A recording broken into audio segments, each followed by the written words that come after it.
UPSC తరహాలో TSPSC పటిష్టంగా రూపొందించేందుకు సహకరించండి. చైర్మన్ మనోజ్ సోనితో సీఎం రేవంత్ రెడ్డి. రక్షణ భూములు బదలాయించాలని కేంద్ర మంత్రి రాజ్నాథ్ సింగ్ కు వినతి.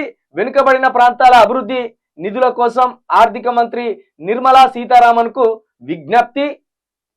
రాష్ట్ర పబ్లిక్ సర్వీస్ కమిషన్ టీఎస్పీఎస్సీని union public service commission UPSC తరహాలో పటిష్టమైన వ్యవస్థగా మార్చాలని నిర్ణయించామని, అందుకు సహకరించాలని ముఖ్యమంత్రి రేవంత్ రెడ్డి యూపీఎస్సీ చైర్మన్ మనోజ్ సోనీని కోరారు.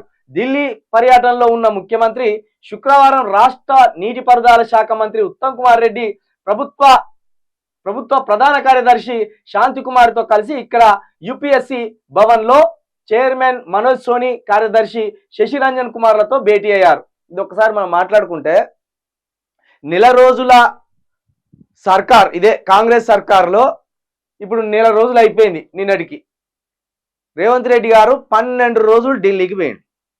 12 రోజులు ఢిల్లీకి పోయిన సందర్భంలో రేవంత్ రెడ్డి ఎప్పుడు ఒక్కడు పోలే.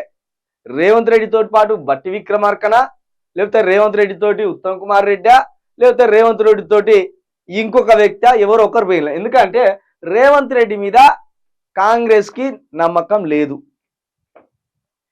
ఈ మధ్య ఇప్పుడు సోనియా గాంధీని కలవడానికి పోయింది అనేది మీడియాకి ఇచ్చిన సమాచారం. కానీ సోనియా గాంధీని కలవలే. సోనియా గాంధీ కనీసం ఇప్పటివరకు కలవలే. నిన్న వేయండు మనోడు, మన గుంపు మేస్త్రి పెద్ద మేస్త్రుల దగ్గరికి నిన్న వేయండు. ఇంతవరకు ఎలాంటి అవకాశం ఇయ్యలే కలిసేందుకు. అంటే ఏదో రోడ్డు సైడ్ కిట్ కానంటే ఎవర్రా వాడు వచ్చింది అన్నట్టు చూస్తాను వాళ్ళు. అంత అహంకారం ఉంటుంది. పోయి రాజ్నాథ్ సింగ్ని కలిసిండు ఈ సమయంలో. ఇక ఏదో గొప్పగా తీసుకురాబోతున్నట్టు చెప్తాను. ఇప్పుడు ప్రభుత్వం ఏర్పడినప్పటి నుంచి టీఎస్పీఎస్సీ ప్రక్షాళన అంటాను. నెల రోజులు గడిచింది. మెల్లమెల్లగా నెల రోజులు గడిపింది. టీఎస్పీఎస్సీ ప్రక్షాళన జరిగి చైర్మన్ వచ్చి సభ్యులు వచ్చినాకనే ఉద్యోగాలు పడతాయి. అప్పటి వరకు ఉద్యోగాలు పడవు. ఇక డిఎస్సి అన్నాడుగా 50,000 డిఎస్సి, దానికి కూడా మార్చి తర్వాతనే ఏమన్నా, ఇప్పుడైతే పడదు. అంటే ఈ మార్చి వరకు ఈ లోపు ఎవడన్నా ఏజ్ దాటిపోయేటోళ్ళు కూడా ఉంటారు. ఇక వాళ్ళు నాశనం అయినట్టే. ఇట్లున్నది రేవంత్ రెడ్డి కథ.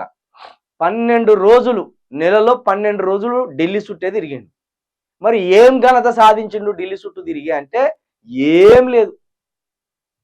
అందుకే ఇక్కడ ఏదైతే లోకల్ ప్రభుత్వాలు ఉంటాయో, జాతీయ పార్టీలకు లోకల్ ప్రభుత్వాలకు ఎంత తేడా ఉంటుంది అనేది ఇప్పుడు రేవంత్ రెడ్డిని చూస్తే అర్థమవుతుంది. ఢిల్లీలో ఏం పాడై ఉన్నదని ఊరికి ఉరుకుతానంటే, రాకపోతే కథమే, తెల్లారే సీటు కూడా బీకెత్తది. నిన్న దేనికి పోయిండు? నామినేటెడ్ పోస్టులు ఎవరికి ఇవ్వాలి, టికెట్లు ఎవరికి ఇవ్వాలి, ఈ పెద్ద ఘనకార్యం ఇక్కడ చేయలేరు అన్నట్టు ఢిల్లీకి పోయి అడగరావాలి. వాళ్ళు ఎవరికి ఇవ్వమంటే వాళ్ళకి ఇవ్వాలి. ఈయన కొన్ని ఉంటాయి, ఈయన కొన్ని పేర్లు ఎంకలాడకపోతాడు, వాళ్ళు కొన్ని పేర్లు చెప్తాడు. ఎవ్వని లాభం వాళ్ళదే. ఇది ఉంటుంది కథ. ఈ ఎమ్మెల్సీ స్థానాలకు సంబంధించి నిన్న పోయినాడు.